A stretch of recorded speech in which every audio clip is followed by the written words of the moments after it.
సాధారణంగా టాలీవుడ్లో, కోలీవుడ్లో మనం ఒక ట్రెండ్ గమనించవచ్చు. సీనియర్ హీరోస్ గానీ, అలాగే జూనియర్ హీరోస్ గానీ ఎవరైనా సరే పొలిటికల్‌గా మాట్లాడుతూ ఉన్నా, ఏం చేస్తూ ఉన్నా వీళ్ళు కొత్త పార్టీ పెడుతున్నారు, పెట్టబోతున్నారు అనేటువంటి వార్తలు మనకెప్పుడు వినిపిస్తూనే ఉంటాయి. అయితే తాజాగా అల్లు అర్జున్ కూడా ఒక కొత్త పార్టీ పెట్టబోతున్నారు అనేటువంటి వార్త ఒకటైతే చక్కర్లు కొడుతూ ఉంది. దీని మీద అధికారికమైనటువంటి ప్రకటన లేదు, అధికారికమైనటువంటి సమాచారం లేకపోయినప్పటికీ అల్లు అర్జున్ పార్టీ పెడతారా, పెట్టరా అనేటువంటి ఒక చర్చ అయితే ఇప్పుడు సోషల్ మీడియాలో నడుస్తుంది. ఎందుకంటే సాధారణంగా మనం రజనీకాంత్ లాంటి హీరోస్ కావచ్చు, ఇలాంటి వాళ్ళందరూ కూడా పార్టీ అనౌన్స్ చేస్తారేమో అని అందరూ ఎదురు చూస్తారు. కానీ నేను ఎప్పుడు దాని మీద రూమర్సే తప్ప ఆయన ఎప్పుడు పార్టీ పెట్టింది లేదు, వచ్చింది లేదు ప్రజల్లోకి. కానీ రీసెంట్గా విజయ్ టీవీకే పార్టీ పెట్టి గెలుపుతో వచ్చిన తర్వాత, అలాగే ఇక్కడ కవిత కూడా విజయ్ని కోట్ చేయడంతో ఇప్పుడు ఎవరైనా సరే ఒక స్టార్ మీద ఏదైనా పొలిటికల్ పార్టీ వార్త వచ్చిందంటే జనాలు దాదాపు ఖచ్చితంగా వీళ్ళు పెడతారేమో అనేటువంటి ఒక వార్తలు వాళ్ళని నమ్మే స్థాయి అయితే ఇప్పుడు ఉంది. ఎందుకంటే విజయం అన్నది యూత్గా ఉన్నటువంటి స్టార్స్కి అంత ప్రోత్సాహాన్ని, అంటే కొత్త వాళ్ళు వచ్చినా సరే రాజకీయాల్లో నిలబడవచ్చు అనేటువంటి ఒక భరోసాను అయితే ఇచ్చిందని చెప్పుకోవచ్చు. రీసెంట్గా అల్లు అర్జున్ ప్రశాంత్ కిషోర్ని కలిశారని, ఏదైతే ఈ పర్యటన ఉందో, ఈ కలవడం, ఈ భేటీ ఉందో అది కొత్త పార్టీ పెట్టడానికేనని, అల్లు అర్జున్ కొత్త పార్టీ పెట్టబోతున్నారని ఒక వార్త నడుస్తూ ఉంది.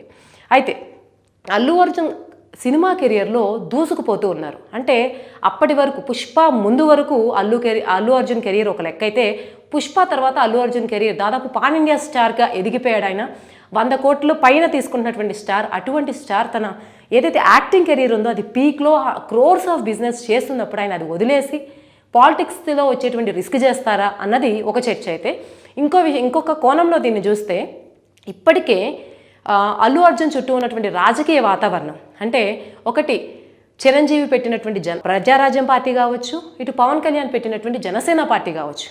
ప్రజారాజ్యం పార్టీ ఎప్పుడైతే సక్సెస్ కాలేకపోయిందో దాని ఇంపాక్ట్ అంతో ఇంతో చాలా భారీ స్థాయిలోనే జనసేన మీద కూడా పడింది. సో ఏదైతే ఉందో దాన్ని అధిగమించి అతి కష్టపడి ఒక దశాబ్దం పాటు కష్టపడి ఈరోజు ఆంధ్రప్రదేశ్లో ఆయన ఉప ముఖ్యమంత్రి కాగలిగారు. 100% స్కోర్ రేటు కూడా ఆయన సాధించగలిగారు. దాంతో ఆయన గేమ్ మేకర్గా కూడా మారారు.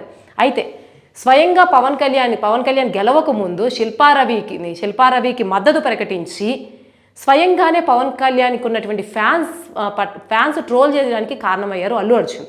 ఇప్పుడు అల్లు అర్జున్ కానీ ఏ స్టార్ అయినా సరే రాజకీయాల్లో అడుగు పెట్టాలంటే వాళ్ళు చూసుకునేది వాళ్ళకు ఉన్నటువంటి fan bank, vote bank.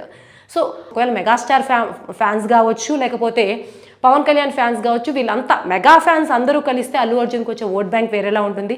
Allu Arjun ఇప్పుడు స్వయంగా ఎదుగుతున్నాడు, కానీ ఫస్ట్ నుంచి కూడా ఆయన కొంత పవన్ కళ్యాణ్ని, చిరంజీవిని కీర్తించినటువంటి సందర్భాలు గతంలో చాలాసార్లు ఉన్నాయి. ఎప్పుడైతే ఆ వివాదం వచ్చిందో అప్పటి నుంచి ఆయన వేరే స్టాండ్ తీసుకున్నారు.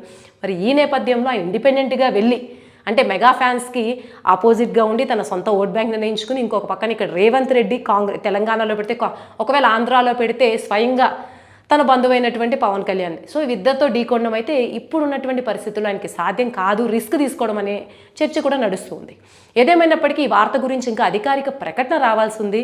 సో అది వచ్చిన తర్వాత ఆయన పార్టీ వైపు మళ్ళుతారా, లేకపోతే ఇప్పుడు యాక్టింగ్ చేస్తూనే అది కూడా ఒకవైపు స్ట్రాటజిస్ట్గా కొనసాగుతారో వేచి చూడాలి.